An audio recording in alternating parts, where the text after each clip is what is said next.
이제 여러분들이 공부해 보시면 아시겠지만요.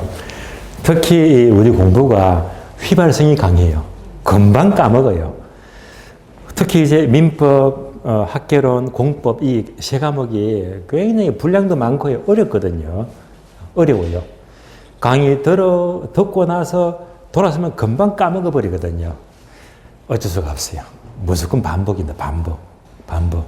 특히 이제 부담이 될수록 이 암기 노트 여기다가 최대한 쓰시면서 텀텀이 자투리 시간 활용하시면요 극복은 될 거예요. 중요한 건 제가 지켜보니까요. 공부하다 보니까 금방 까먹는데 휘발성이 강한데 특히 이런 동안 정말 열심히 해서 시험 끝났습니다. 합격했어요. 합격한 순간 1년 공부를 전부 다 한 방에 다 까먹어 버리더라고. 와, 정말 휘발성이 강해요, 정말로. 그러시면 안 돼요. 만약 여러분이 합격했어요. 그러면 이제 실무에 써먹어야지. 뭐 소공사가 되든지 개공사가 되든지 사무실 일을 해야 되겠습니까? 그럴 때 절실합니다. 예. 그때부터 중요해서 공부했던 게 전부 다 쓰이거든, 전부 다. 그러니까 여러분들이 합격했을 때 정말 이 공부했던 게 구구절절 다 피가 되고 살이 되니까 다 활용을 하셔야 됩니다. 그래서 제가 뭘 강조했죠? 부동산 마인드를 가지자. 공부할 때부터 아파트 볼 때마다, 공장을 볼 때마다, 도로를 볼 때마다, 산을 볼 때마다, 다 볼 때마다 지적법 연결하고 등기법 연결하고 중개법 막 생각하다 보면요. 이게 너무 끈끈해지거든요. 이러면 휘발성이 없어. 막 살아있는 공부가 되는 거예요. 여러분들이 나중에 합격해서 가능한 여건만 된다면요. 창업은 빨리 하는 게 좋아요. 네. 창업을 하더라도 그때부터 오는 손님마다 전부 다 면담, 상담하다 보면요. 이 공법이 있죠. 공법. 세법이 있죠. 예. 전문가가 돼야 됩니다. 예. 그러기 위해서는 까먹으면 안 되는 거예요. 다 쓰이니까. 저도 실무를 하고 있는데 손님 올 때마다 때로는요. 가슴이 조마조마합니다. 예. 내가 아는 거, 내 모르는 거 물으면 어떡할까 싶었어요. 특히 공법이나 세법 같은 것들 좀 디테일한 거 묻게 되면 제가 대답이 아주 곤란해지거든요. 예. 그런 식으로 여러분들이 공부할 때는 다 정말로 필요하거든요. 예. 다 써먹게 됩니다. 예. 그렇기 때문에 항상 여러분들이 시작할 때부터 마인드를 갖고 공부하게 되면 살아있는 공부가 돼요. 예. 자, 이번 시간은요. 이제 기출문제 기능 분석인데 그러니까 원래 시험이죠. 33회. 여러분들이 학교를 목차를 전혀 모르지만은요. 다만 이런 게 중요하구나. 그런 감을 잡는 게 더더욱 중요합니다. 어디가 중요한지. 자, 지금부터 살펴보도록 할게요. 참고로 자, 이 표를 보기 전에요. 이것부터 크게 분석해 봅니다.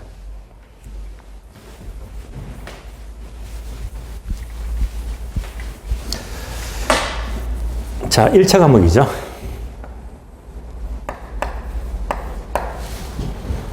학개론과 민법입니다.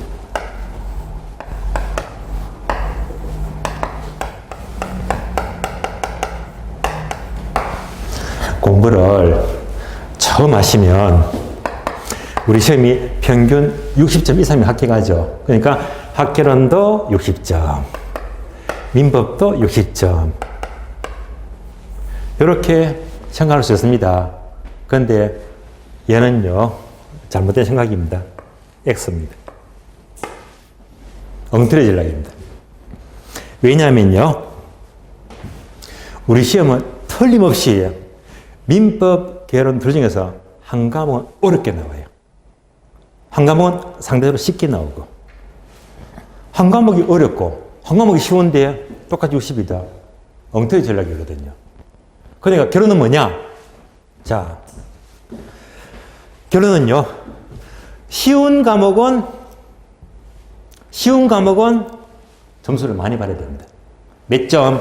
70점. 어려운 과목은 60점. 뭔지 아시겠죠? 예. 따라서 쉬운 과목 점수를 많이 받고 70점. 어려운 과목은 60. 이러면 평균 65점이 돼요. 여유 있게 합격합니다. 그래서 똑같은 점수는 너무 위험하거든요. 왜? 난이도가 다르기 때문에. 그래서 어려운 과목 60, 쉬운 과목 70. 예.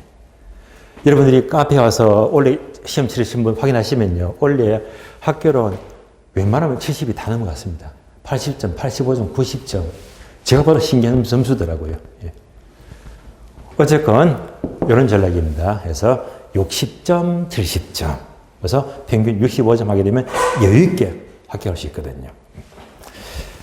특히 학교론 경우에는 요 점을 이해하세요. 학교론 과목은요. 계산 문제.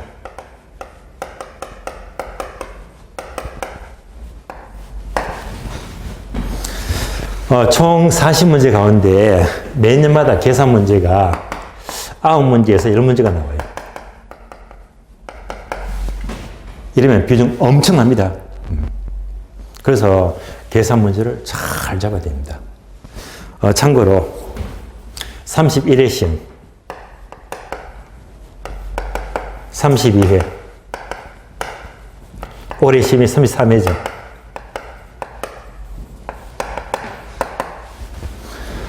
최근 문제 흐름을 보게 되면 31회 때 계산 문제가 9문제 나왔어요. 작년 32회 때 계산 문제가 10문제 나왔고요. 10문제. 올해, 자, 지난달 시험 치렀죠? 올해 시험에서 계산 문제가 9문제 나왔습니다. 그래서 계산 문제 준비가 되지 않으면 계산 문제 때문에 1차 과목 전체가 땡 할 수 있거든요. 그래서 결국 학교론만큼은 계산 문제의 벽을 넘겨야 됩니다. 이런 과정도 제가 단계적으로 전부 다 체계를 다 짚어드리고 또 문제 다 찍어드리고 할 거니까 제 수만 잘 따라오시면요. 무난히 충분히 다 이겨낼 거예요. 어쨌건 학교론 하게 되면 이런 계산 문제가 부담입니다. 원래는 9문제는 제가 10문제 찍었는데 9문제 다 나버렸어요. 나왔는데 원래 시험은 계산 문제가 쉽게 나왔거든. 계산 문제가 쉽게 나왔어요. 계산 문제가 어려져 버리면 학교는 정말 힘들어집니다. 다행스럽게 원래는요, 쉽게 나와서 전부 다 좋은 점수를 많이 받았거든요. 그래서, 자, 하나씩 분석하기 전에 두 과목을 똑같은 점수로 볼 게 아니라, 자, 어려운 과목은 60점, 쉬운 과목은 70점. 이런 전략이 더 바람직합니다. 이렇게 보시면 돼요. 자, 이런 관점에서 이제 자료를 보게 되면, 자, 학교로는 전체 구성이 총 3편이죠. 그래서 표를 보게 되면 1편은 부동산학 총론입니다. 내려가서 제2편이요, 강론. 뒷페이지 보시면 3편이 바로 감정평가로입니다. 하나씩 볼게요. 먼저 제1편을 보시면 총론 파트가요. 자, 목차가 두 가지죠. 1번 부동산 개념과 분류, 2번 부동산 특성입니다. 자, 참고로 제목이 1편이죠. 총론. 자, 1편 총론 제목에다가 이렇게 적어줄래요.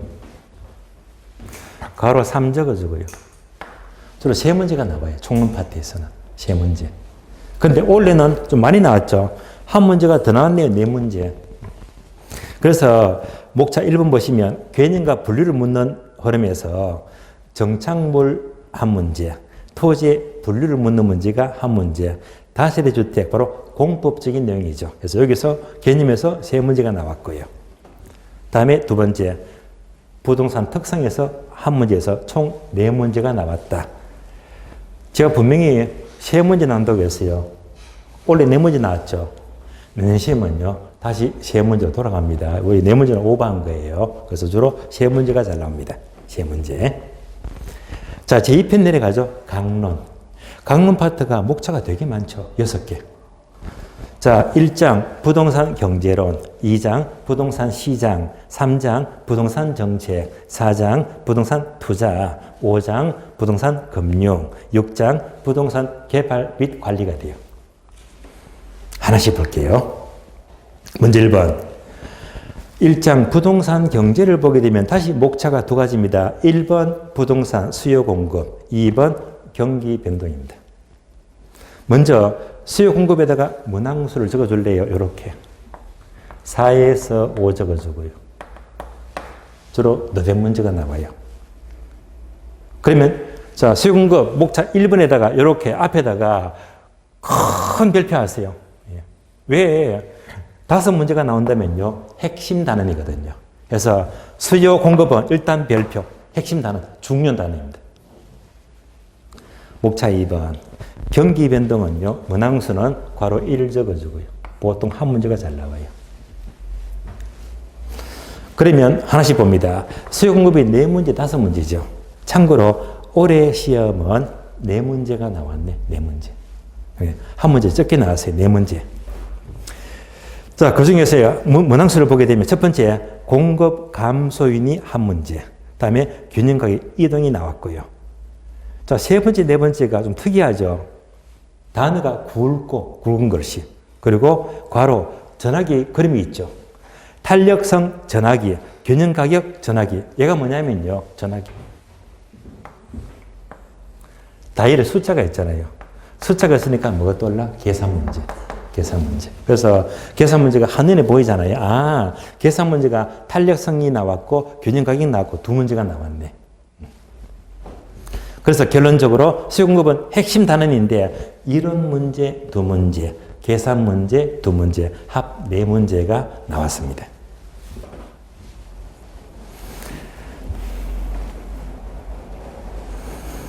다음에 목차 2번. 경기 변동은요. 주로 한 문제가 나오는데 올해 시험은 경기 변동 종합 문제가 한 문제가 나왔어요. 다음에 2장 내려가죠. 부동산 시장론. 목차가 2개입니다. 1번 부동산 시장, 2장 입지 및 공간 구조론인데요. 먼저 부동산 시장도 문항수를 적어줄래요? 이렇게 1에서 2 적어주고요. 주로 한 문제가 잘 나오는데 올해는 2문제가 나왔잖아요. 2문제. 그러니까 첫 번째가 부동산 시장의 특성을 묻는 문제가 나왔고 두 번째는 계산 문제죠. 정보가치 묻는 계산 문제. 그래서 이론 문제, 한 문제, 계산 문제, 한 문제, 2문제가 나왔습니다. 2장 내려가요. 입지 및 공간 구조론. 문항수를 적어줍니다. 매년 평균 일반적으로 2문제에서 3문제가 나와요. 2-3문제. 올해는 심하죠. 몇 문제? 5문제예요. 올해 시험의 가장 큰 특징은요. 입지 공간 구조론에서 굉장히 많은 문제가 나왔습니다. 엄청 많습니다. 흐름을 보게 되면 이런 문제가 4문제죠.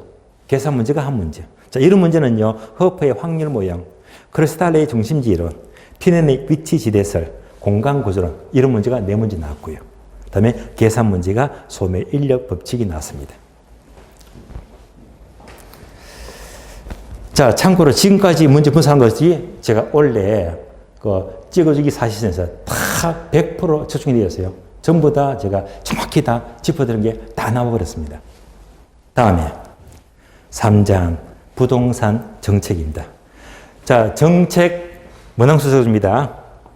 4문제에서 5문제 적어주고 또 5문제죠. 앞에다가 큰 별표 핵심 단어입니다. 별표하시고요.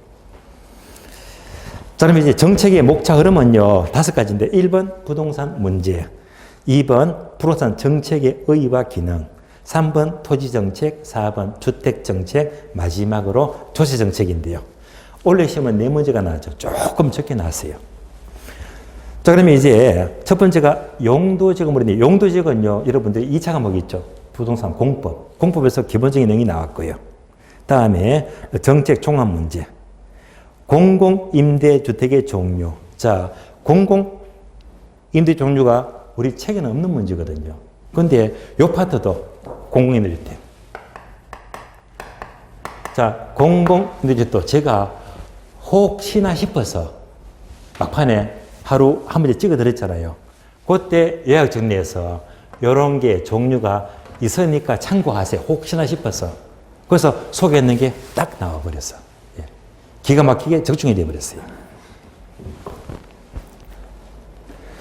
다음에 부동산 조세에서 이런 문제만 4문제가 나왔습니다. 내려가서 4장 내려가죠. 부동산 투자론. 자, 문항수 적어줍니다.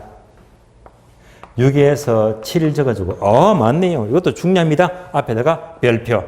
핵심 단어입니다. 아주 중요합니다. 자, 그럼 이제 목차가 5가지죠. 1번 투자의 의, 2번 투자의 위험과 수익, 3번 포트폴리오, 4번 화폐 시간 가치, 5번 투자 분석 기법인데요. 그러면 올해 시험은 적게 나왔네요. 올해 시험은 겨우 5문제예요. 적게 나왔어요. 이런 문제가 3문제, 계산 문제가 2문제예요. 자, 이런 문제가요, 투자의 종합 문제가 나왔고, 두 번째 포트폴리오, 세 번째 투자 분석 기법. 계산 문제가요, 지분 수익률과 순소득 성수인데, 특이한 점은요, 투자는 계산 문제가 원래 어렵게 나와요. 그럼에도 불구하고 올해는요, 쉽게 나왔어요. 문제가 쉬웠습니다. 계산 문제가요. 자, 내려갑니다.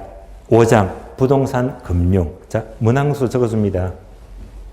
5에서 6 적어줘. 또 5문제네. 앞에다가 별표. 핵심 단어입니다. 중요합니다. 자, 원래 흐름을 보게 되면 많이 나왔죠. 6문제. 그러니까 이런 문제가 5문제, 계산 문제가 1문제예요. 자, 이런 문제는요, 금융 종합 문제, 그리고 한국주택금융공사, 저당 대출제도. 4번째 있죠. 자산 유동화 법령. 요 한 문제가 자산 유동화. 요 한 문제가 제가 책이 없는 문제거든요. 여기에 제가 이제 찍지를 못했어요. 요 한 문제 빼고 다 찍어드렸어요. 한 문제 빼고. 39문제가 전부 적중이 되었습니다. 요것만 빼고요. 다음에 부동산 투자회사. 그리고 계산 문제는요, 대출 잔액 묻는 계산 문제가 출제가 되었습니다. 자, 6장 내려가요. 부동산 개발 및 관리료입니다. 목차가 4개죠. 자, 1번 이용활동, 2번 개발활동, 3번 관리활동, 4번 마케팅활동. 자, 먼저 1번 이용활동에다가 요거 하세요. 세모. 얘는 뭐냐? 최근에 계속 안 나왔거든요. 안 나왔어요. 예. 그래서 이용활동은 거의 출제가 되지 않는 부분이다. 그래서 제가 말씀드렸죠. 터프 가이식이다. 안 오는 거 공부할 필요가 없잖아요. 그래서 제가 정규 시간에서는 얘는요, 설명 안 합니다. 안 하고 나중에 7월달, 8월달 문제 풀이 들어가면요, 그때 돼가지고 설명을 해드릴 거예요. 그래서 이런 것들은 계속 안 나왔어. 그래서 세모, 패스도 되는 부분입니다. 안 나왔어요. 2번 부동산 개발, 문항수. 2 적어주고. 주로 2문제가 잘 나와. 잘 나오는데 올해 시험은 없잖아요. 무슨 말이죠? 원래 안 나왔어요. 원래는 앞에서 입지 및 공간 구조가 엄청 나왔잖아. 근데 개발에서 안 나왔어요. 이 말은 34회 내년 시험은요, 개발에서 또 2문제가 나와야 돼. 원래 안 나온 게 다음에 낼 것을 미리 암시를 하고 있잖아요. 예. 그래서 기출문제를 보게 되면 내년에 어떤 게 또 적게 나오고 어떤 게 많이 나올지 대충 보이거든요. 예. 3번 부동산 관리활동은 괄호 1 적어주고요. 역시 한 문제가 나왔죠. 위탁관리 묻는 이런 문제가 한 문제가 나왔고요. 다음에 4장 마케팅도 괄호 1 적어주고. 한 문제가 나옵니다. 역시 올해도 마케팅 한 문제가 나왔습니다. 자, 뒷페이지 보시면요. 뒷페이지 보시면 제3편 감정평가론에다가 제목에다가 문항수 적어줍니다. 6에서 7 적어주고 5문제가 넘네요. 핵심 단어이다. 별표. 중요합니다. 아주 중요합니다.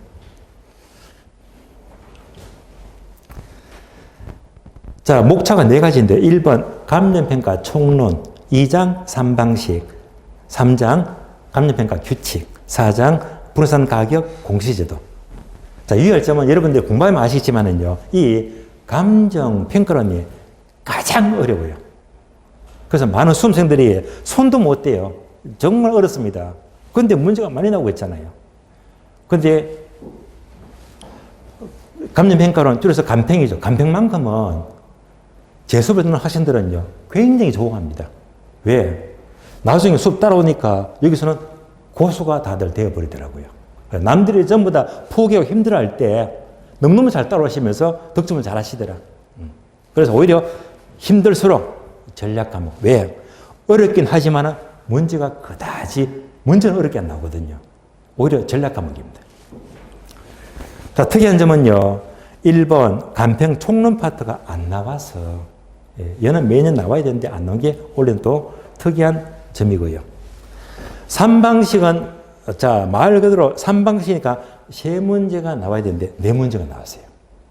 이런 문제 2문제, 계산 문제 2문제.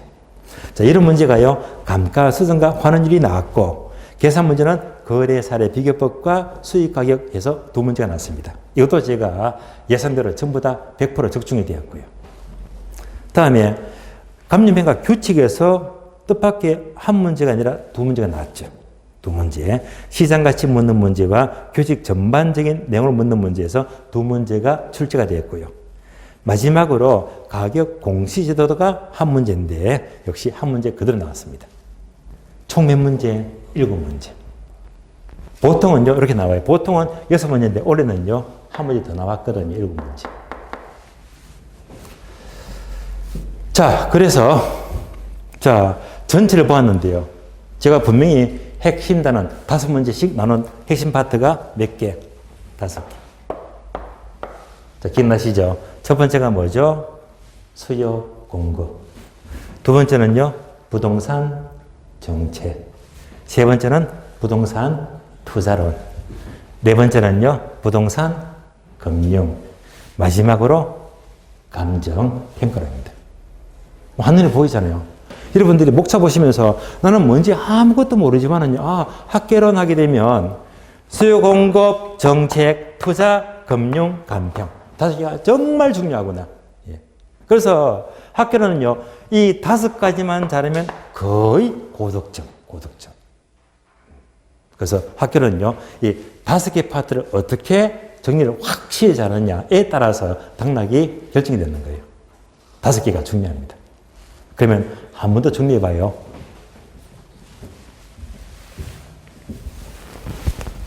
자, 중요하다 5개.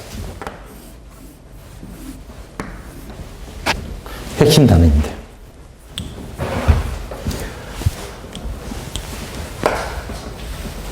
자, 첫 번째가 수요 공급. 두 번째가 부동산 정책입니다. 세 번째가 투자론. 네 번째가 금융. 다섯 번째가 감정평가예요.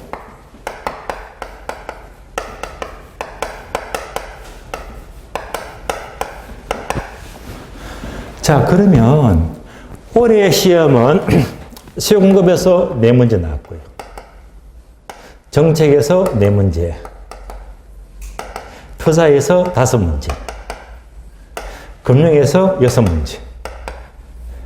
감정평가에서 7문제. 이렇게 나왔습니다.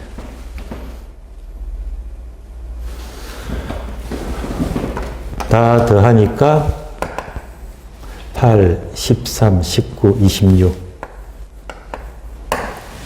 총 26문제. 학교는 총 40문제죠. 40문제 중에서 5개 파트가 총 26문제가 나왔다. 무슨 말이죠? 3분의 2가 여기서 나온 3분의 2가. 핵심 단어입니다. 그래서 여러분들이 기본서를 볼 적에는 항상 이 5개 파트에 특별히 관심을 가지면서 계속 이 부분을 회도수를 늘려야 됩니다. 두 번째는요.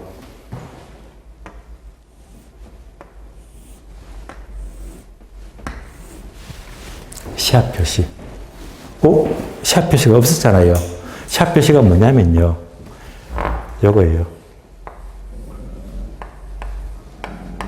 전화기. 일일이 그리기가 뭐 하니까 그냥 앞으로 이제 얘가 뭐라고 했죠? 계산 문제는 그냥 시합 표시. 시합 표시는 계산 문제입니다. 앞에서 봤죠? 계산 문제가 자, 31에 9문제, 32에 10문제, 33에 9문제. 그러니까 이제 계산 문제 비중은 정말 중요합니다. 정말. 그래서 최근 시험에서는 흐름을 보았을 때 되게 적게 나면요. 8문제. 그렇지 않으면 10문제. 주로 9문제, 10문제 나온다고 보시면 돼요. 9문제, 10문제. 계산 문제. 네. 계산 문제 비중이 중요합니다. 계산 문제 하게 되면 제가 잘 알거든요. 강의를 오래 하다 보니까 수험생들이 계산 문제 풀기를 싫어해요. 되게 싫어합니다. 근데 제가 생각했어요. 왜 수험생들이 계산 문제 싫어할까? 그 이유를 2가지 찾았거든요. 2가지. 첫 번째는요. 첫 번째는 이 수많은 수험생들이 계산 문제 싫어하는 이유는 내가 나이가 많아서. 나이가 많으니까 계산문제 약한가 봐요. 나이가 많으니까 계산문제 다들 나이 때문에 힘들어하세요. 나이 때문에. 나이 탓에. 2번째는요. 나이가 드니까 옛날에 학창시절 때부터 벌써 10년, 20년 지났잖아요. 공부가 담사한 지 오래됐잖아요. 그러면서 얘기합니다. 내가 옛적에 수학을 못해서.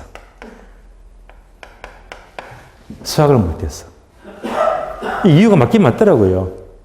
근데 이유는 나왔지만 제가 보기에는 이거는 변명이다. 변명. 변명입니다. 내가 나이가 많다고 계산 문제 힘들어해. 수학 못해서 핑계. 변명입니다. 이렇게 생각하시는 분들은 다 잊어버리세요. 아무것도 아닙니다. 제가 보기에 계산 문제는요, 절대 수학과 거리가 멀어요. 제가 보기에 계산 문제는 수학이 아니고 산수다, 산수. 산수. 여러분들 산수는 쉬울 겁니다. 산수가 뭡니까? 주된 게.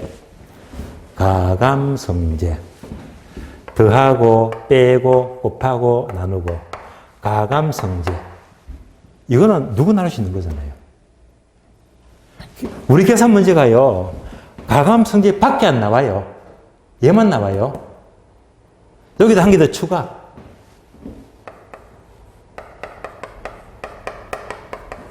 분수식 아시죠? 2분의 1, 3분의 1 다 아시잖아.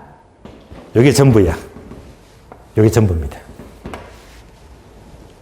그러면 이제, 자, 산수니까 이 정도라면 나하고 거리가 멀어요. 수학도 아니야. 자, 예를 들어 볼게요. 여러분, 이거 아시죠? 2분의 1. 얘는 얼마가 되죠? 절반이니까 얼마가 되지? 0.5. 하시는 거잖아요. 좀 복잡하게 내볼까요? 2분의 1 더하기 2 더하기 3. 와, 복잡하네요. 어려운 거 아니죠? 다 합치면 얼마? 6이 되고, 얘는 2가 되고. 그럼 얼마가 됩니까? 3이 되겠지. 이게 전부입니다. 이게. 이런 식으로. 우리 계산 문제는요, 이런 수준밖에 안 나와요. 그러니까 결국은 가감성제 분수식 이게 전부 다입니다. 만약 여기다가 로또가 들어가요. 로또 3. 여기다가 로고가 들어가. 이러면 수학입니다. 이러면 저도 못 풀어요. 저도 모릅니다. 아시겠어요? 그러니까 수학하게 되면 우리 여러 가지 뭐 로또, 로고, 미분, 적분 등등등 있잖아. 이런 것들이 하나도 안 나와요. 오로지 뭐지? 숫자 갖고 가감성제에다가 이 정도. 절대 어려운 용어들이 안 들어갑니다. 그래서 여러분들이 공부를 안 해서 계산 문제를 힘들어하는 것이지 계산 문제 따지고 보면 별거 아니에요. 그래서 여러분이 처음 마음 먹을 때부터 시작할 때부터 계산 문제는 공부를 제대로 하게 되면 산수밖에 안 돼요. 따로 계산 문제는요. 나중에 12월 다음 달이죠. 12월 마지막 주 화요일입니다. 앞으로 이제 한 달 반 뒤에. 그때 제가 계산 기초 요거 하루 종일 제가 수업을 따로 해드릴 거예요. 거기서 기초만 잡으시면 별거 아니야. 별거 아닙니다. 그래서 당장 여러분들은 오늘부터요. 계산 문제 부담은 싹 잊어버리세요. 별거 없다. 계산 문제는 절대 수학이 아니고 산수다, 산수. 그리고 분명히 여러분들이 오늘 집에 가시면요. 제 네이버 카페 안내 그 밑에 있죠. 그죠? 들어오시면 정말로 제가 찍어주기 문제, 사실 문제가 있고 계산 문제 자료가 다 있거든요. 보시면 다 확인됩니다. 다들 어려움 없이 점수가 다들 잘 나왔거나 직접 확인할 수가 있을 거예요. 자, 이렇게 해서 이제 학교론 전반적인 내용을 보았습니다. 그래서 학교론 한눈에 보게 되면 두 가지죠. 핵심 파트, 수요 공급, 정책, 투자, 금융, 간평에서 3분의 2가 나온다. 거기다가 계산 문제가 9문제, 10문제인데 특히 그 중에서도 계산 문제는 공식만 암기하면 돼요. 공식. 계산 문제는 이거밖에 없습니다. 무조건 공식 암기해가지고 계산기 두드리면 돼요. 이 공식은 또 어떻게 암기합니까? 공식 암기. 요거 있잖아요. 암기 노트. 공식만 몇 개 적어주고 맨날 보게 되면 저절로 암기돼 버리거든요. 별거 없습니다.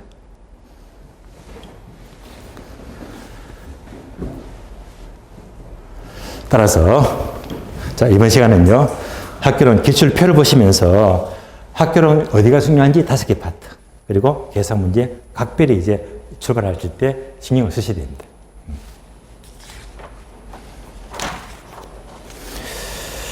자, 오리엔테이션은요, 이 정도로 이제 여러분들이 이제 틀을 잡으시면 되겠고요. 일단 마무리하기 전에 혹시 여러분들 공부하시면서 이런 거 못 느끼십니까? 가끔씩 공인모 게시글을 보게 되면요, 공부를 처음 하시잖아요. 사람마다 전부 다 개별성이 있어. 동기가 달라요. 어떤 사람은 내가 자격을 따고 싶어서 노대책으로. 어떤 분들은 지인이 권하니까 등등등 이유가 많습니다. 그런데 공부를 처음 하실 적에 혹시 이런 기분은 가지신지 모르겠습니다.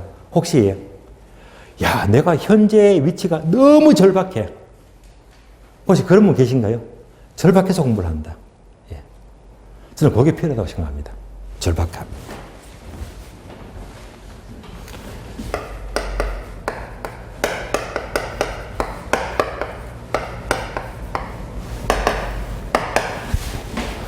자, 이왕 시작하는 공부라면요, 이 절박함을 가지고 딱 1년만요. 예. 절박하면 목표가 생겨요. 나는 꼭 1년 내 학교를 해야 될 것이다. 목표가 생기면요, 집중합니다. 그래서 그냥 공부하는 사람과 나는 1년 내 무조건 끝을 낼 거야. 절박하다. 목적을 가지고 집중하게 되면요, 결과가 좋아지더라고요. 그래서 11월, 12월 과정은 여러분들이 너무 크게 공부에 대해서 의식하지 마세요. 모든 과목마다 기초 위주로, 용어 정리 위주로 하게 되면 어느 정도 연말에 바쁘시잖아요. 내 개인 생활 좀 하시면서 공부를 좀 쉬엄쉬엄 하시면 되니까. 그런 와중에 제가 이거 한번 소개해 봅니다. 자, 요 책 제목이 제가 이틀 전에 읽었는 책입니다. 도서관에서 빌려서 제가 책을 많이 보거든요. 책 제목이 29 생일 1년 후 죽기로 결심했다.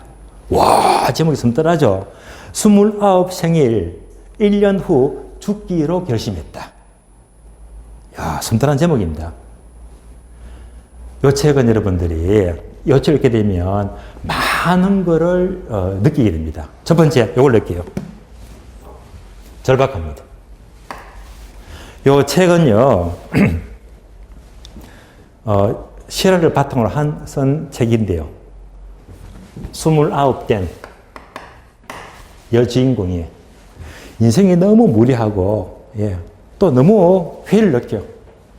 살다 보니까 막 폭식을 해가 몸무게가 70kg 넘고, 하다 보니까 이리저리 뭐 친구들도 없고, 그러다 보니까 인생이 너무나 재미가 없는 거예요. 결심합니다. 1년 뒤에 죽자. 죽기로 결심합니다. 죽기 전에 마지막 꿈이 뭐냐? 꿈이 미국의 라스베가스 있죠. 1년 동안 열심히 벌어가지고 이 번 돈 갖고 라스베가스 멋지게 한번 써버리고 다음에 죽자. 결심합니다. 그러면 이제 미국에 갈 돈을 만들어야 됩니다. 그러기 위해서 우리나라 치면 이제 비정규직이 있죠. 파견사원. 그러니까 이제 월화수목금 평일은 비정규직 파견사원 근무하고요. 돈이 모자라. 이렇게 해서 경비를 못 벌어. 저녁에는 독감만 먹고요. 호스티스. 비즈니스 클럽에 호스티스로 근무하다 보면 또 돈을 벌잖아요. 이렇게 벌어도 돈이 모자라. 꿈을 달성할 수가 없어. 토요일 날, 일요일 날, 주말에는요. 누워도 모델입니다. 요거 비싸거든요. 회의가. 그러니까 한 주일을 파견사원 근무, 저녁에 또 호스티스 접대하고요.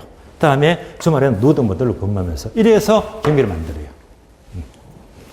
결국 이 꿈을 실현하기 위해서 이런 목표를 가지게 되는 겁니다. 목표를 가져요. 그러면 집중을 해. 몰입을 해요. 그래서 그건 뭐냐. 자, 이 여성은 라스베가스입니다. 여러분들은요, 이 책을 그냥 보시지 마시고, 이 책을 보시면서 이 라스베가스의 꿈을 싹 바꿔버려요. 내년 합격으로. 예. 바꾸게 되면, 내가 지금 절박하구나. 예. 그래서 내가 어떻게 공부해야 되겠다. 목적이 생기고 집중이 돼요. 그래서 지금서 시간 많을 때, 요 책을 읽게 되면요. 특히 TV, 드라마 좋아하시는 분들은 딱입니다. 정말 몰입되고 재미가 있어요. 그런데 의외로 감동을 많이 줍니다. 참고로 이제 카페에 들어오시면 이 글에 대한 것도 소개를 제가 따로 북 리뷰를 해드리고 있으니까 그거 보시면 좀 더 참고를 하시면 되겠고요. 그래서 가능한 이런 책들도 시간 될 적에 도서관에서 빌려보시면서 읽게 되면 절박함, 목표, 뭔가 동기부여 아주 적절하게 줄 겁니다. 그래서 이제 시간 날 적에 한번 참고하시면서요. 하시면서 오늘 오리엔테이션은 이렇게 마무리 짓고요. 다음 주 수업에서는 이제 정규 기본서 나올 겁니다. 하는데 여러분들 그때부터는 부담 없이 오늘 수업 들을 적에 아무것도 준비됐잖아요. 이대로 들으시면 돼요. 오늘 들었을 적에 하는 말을 전부 다 알아들을 수 있겠더라. 그 느낌이 그대로 갑니다. 그래서 다음 주도 부담 갖지 마시고요. 편하게 수업을 들으시면 되겠습니다. 자, 저 시간 수고 많으셨습니다. 예.